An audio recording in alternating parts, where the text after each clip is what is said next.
अस्सलाम वालेकुम dear students. Last lecture में हमने देखा था कि मुस्लिम साइंटिस्ट का क्या रोल था बायोलॉजी के अंदर। आज हमारा जो टॉपिक है वो है level of organisation. Students, levels of organisation हमारे अंदर इसका क्या मतलब है कि क्या है लेवल्स ऑफ ऑर्गेनाइजेशन।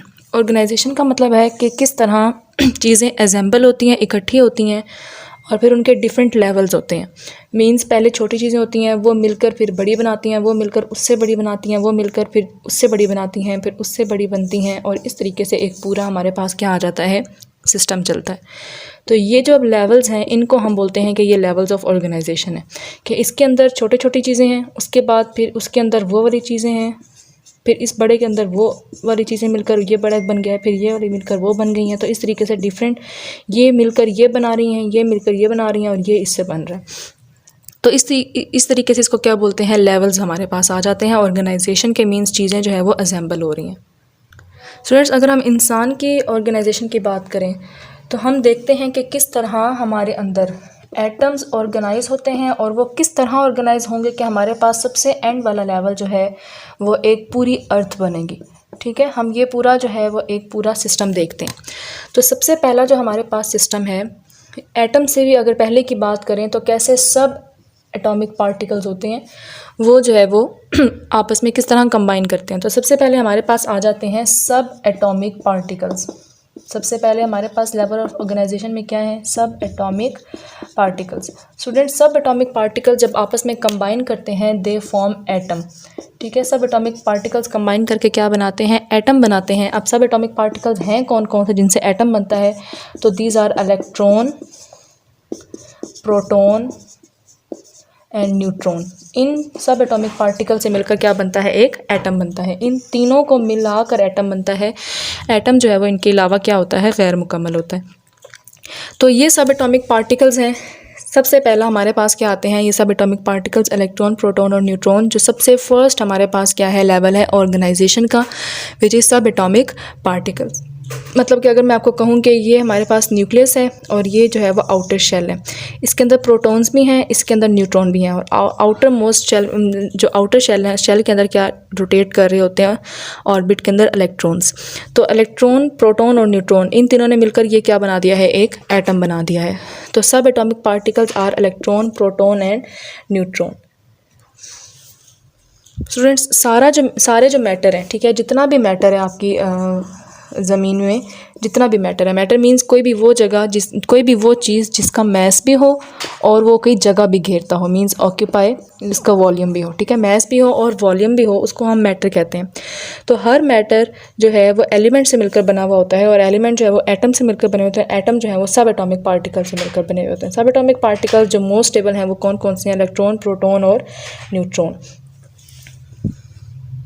स्टूडेंट्स, जब ये इलेक्ट्रॉन, प्रोटॉन और न्यूट्रॉन आपस में मिलते हैं तो उससे हमारे पास एक एटम बनता है और उस एटम को हम एलिमेंट भी कंसीडर कर सकते हैं कि जब हमारे पास एटम्स आपस में कंबाइन करते हैं ऑफ सेम एलिमेंट्स। अब अगर हम लोग देखें, एटम को हम एलिमेंट कंसीडर कर रहे हैं, तो अब अगर हम लोग देखें कि हमारे पास कितने एटम्स हैं, तो स्टूडेंट्स अगर हम एटम की बात करें तो फिर नेक्स्ट हमारे पास लेवल आ जाएगा विच इज़ एटॉमिक लेवल। सबसे पहला सब एटॉमिक पार्टिकल्स का लेवल था, सेकंड हमारे पास एटॉमिक लेवल है। तो atoms are made up of sub atomic particles. अब एटम जो है वो हमारे पास जब अब तो बहुत ज़्यादा हो गए हैं, पहले जो है वो 92 नेचुरली अकरिंग हमारे पास एलिमेंट्स होते थे जो नेचर में होते थे। तो उन 92 एलिमेंट्स में से जो 16 थे वो क्या थे, those were bio elements.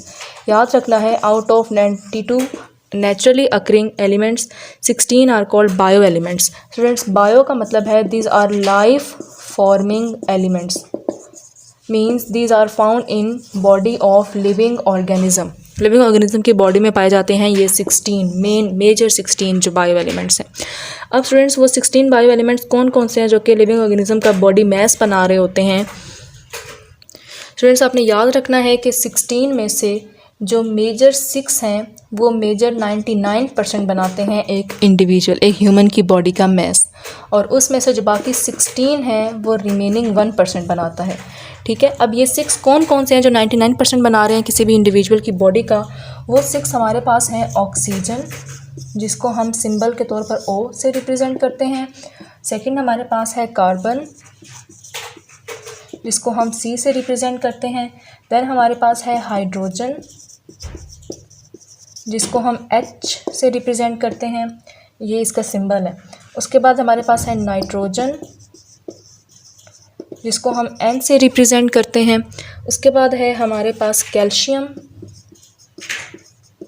Students, इसको हम Ca से रिप्रेजेंट करते हैं। और बिल्कुल लास्ट पर है हमारे पास फॉस्फोरस, जिसको हम P से रिप्रेजेंट करते हैं। तो स्टूडेंट्स ये हमारे पास क्या है, मेजर 6 बायो एलिमेंट्स हैं that occur in human body, living organism body की एग्जिस्ट करते हैं। अब इसमें से हम देख लेते हैं कि इनकी परसेंटेज कितनी है। ह्यूमन के अंदर जो ऑक्सीजन है इट इज़ 65%। स्टूडेंट्स ये MCQs के लिहाज से आपने याद रखना है कि ऑक्सीजन कितनी है, मेजर हिस्सा कौन बना रहा है, ऑक्सीजन। मतलब 99% में से 65% क्या है, ऑक्सीजन है। कार्बन की बात करें तो कार्बन इज़ 18%। हाइड्रोजन की बात करें तो हाइड्रोजन इज़ 10%। उसके बाद नाइट्रोजन की बात करें तो नाइट्रोजन इज़ 3%। उसके बाद कैल्शियम की बात करें तो कैल्शियम इज़ 2%। उसके बाद अगर हम लोग फॉस्फोरस की बात करें तो फॉस्फोरस इज़ 1%। और बाकी जो है वो ये टोटल करेंगे 98-99% बन जाएगा। और जो बाकी 1% है वो कौन कौन से एलिमेंट्स हैं स्टूडेंट्स, जो अदर 10 हमारे पास हैं, ठीक है। बाकी जो हमारे पास जो है वो बाकी जो 10 रह जाएंगे, टोटल तो 16 थे ना, 6 पे चले गए, इधर क्या रह जाएंगे 10। बाकी 10 जो है वो 1% बना रहे हैं। अब ये 10 कौन कौन से हैं स्टूडेंट्स, ये 10 हमारे पास हैं पोटेशियम, जिसको हम K से रिप्रेजेंट करते हैं।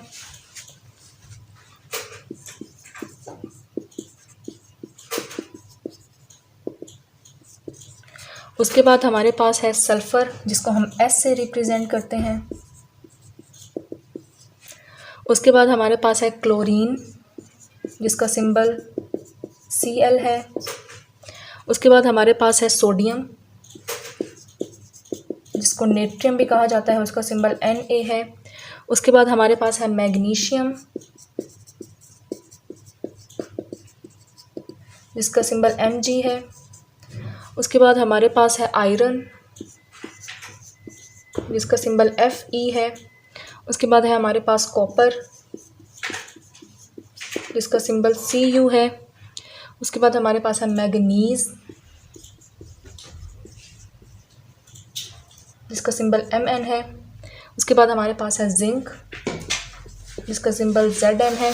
और लास्ट पे हमारे पास है आयोडीन, जो कि बहुत ज़रूरी होता है आपकी बॉडी के अंदर, बेशक स्मॉल अमाउंट पे हो, आई इसका सिंबल है। स्टूडेंट्स ये हमारे पास मेजर एटम्स हैं, बायो एलिमेंट्स हैं, जो कि ह्यूमन की बॉडी के अंदर होते हैं, उसकी बॉडी का मेन फंक्शनिंग परफॉर्म कर रहे होते हैं ना बहुत ज़्यादा। जिस तरह ऑक्सीजन जो है वो आपकी बॉडी के मेटाबॉलिज्म के लिए ज़रूरी होती है, कार्बन आपकी सेल मेम्ब्रेन, सेल वॉल, आपके हर ऑर्गेनेली में पाई जाती है। हाइड्रोजन ऑक्सीजन जो है वो वाटर की फॉर्म में आपके साइटोप्लाज्म में होता है। उसके अलावा कैल्शियम और फॉस्फोरस आपकी हड्डियों में होता है। नाइट्रोजन जो है वो आपकी DNA में होती है। इस तरीके से इन सब का भी अपना रोल है। अब जो है वो हमारे पास ये मेजर जो है वो 6 हैं, इनके नाम आपने याद रखने हैं मस्ट। तो ये 99% बना रहे होते हैं, और जो बाकी 10 हैं वो हमारे पास 1% बना रहे होते हैं। तो ये एटम्स हैं, ठीक है, ये एटॉमिक लेवल है। Atoms are made up of sub atomic particles, और सब एटॉमिक पार्टिकल्स कौन कौन से हैं, प्रोटॉन है, इलेक्ट्रॉन है और न्यूट्रॉन है। जाहिर है जब प्रोटॉन, इलेक्ट्रॉन, न्यूट्रॉन्स आपस में मिलेंगे तो they will form a atom. तो एटम हमारे पास ये बायो एलिमेंट्स हैं, 6 जो है वो 99% बनाते हैं, oxygen, carbon, hydrogen, nitrogen, calcium, phosphorus. और जो 10 हैं वो बाकी 1% बनाते हैं, potassium, sulphur, chlorine, sodium, magnesium, iron, copper, manganese, zinc और आयोडीन। ये हमारे पास टोटल 1% बना रहे होते हैं। स्टूडेंट्स अब हमारे नेक्स्ट लेक्चर में इंशाल्लाह हम पढ़ेंगे कि जब एटम्स कंबाइन करते हैं तो फिर हमारे पास कौन सा लेवल जो है वो बनता है। अल्लाह हाफिज़।